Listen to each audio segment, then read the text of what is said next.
A man has died in severe storms that caused damage across New South Wales yesterday. In the Hunter region, a roof at Cessnock High School was torn off. For more, I'm joined by Keely Johnson, who's at Cessnock. Hi, Keely. We can see that broken trampoline behind you. What's happening there? Hi, Roz. Yes, there has been a big clean-up happening here in Cessnock in the New South Wales Hunter Valley.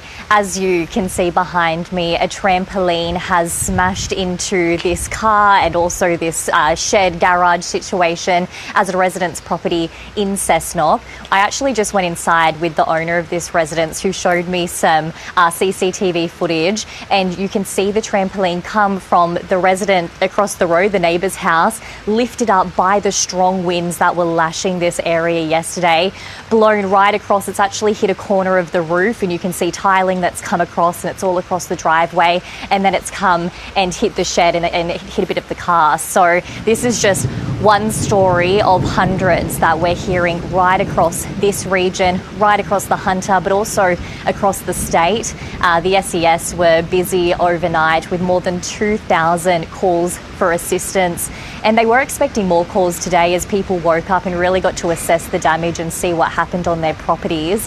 And it was for things like this. We also heard reports of trees that had fallen on homes, branches that had fallen on roofs, trees that have fallen on power lines, causing mass power outages right across the state.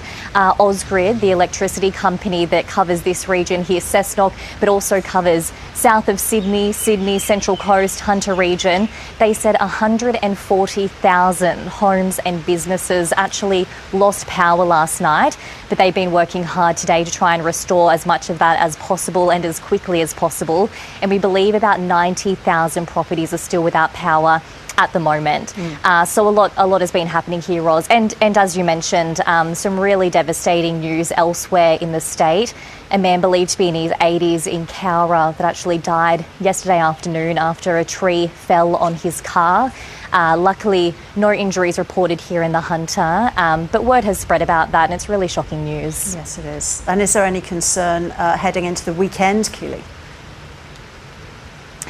As you might be able to see or hear around me, there's still strong winds here in Cessnock. We've got thunderstorms still rolling in and the rain is still coming down.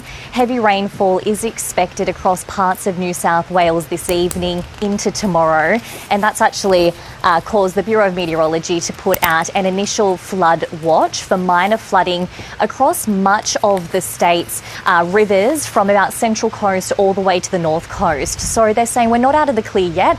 A lot of people hopeful that this will be a time that they can clean up, assess the damage, get back to normal, get their power back on.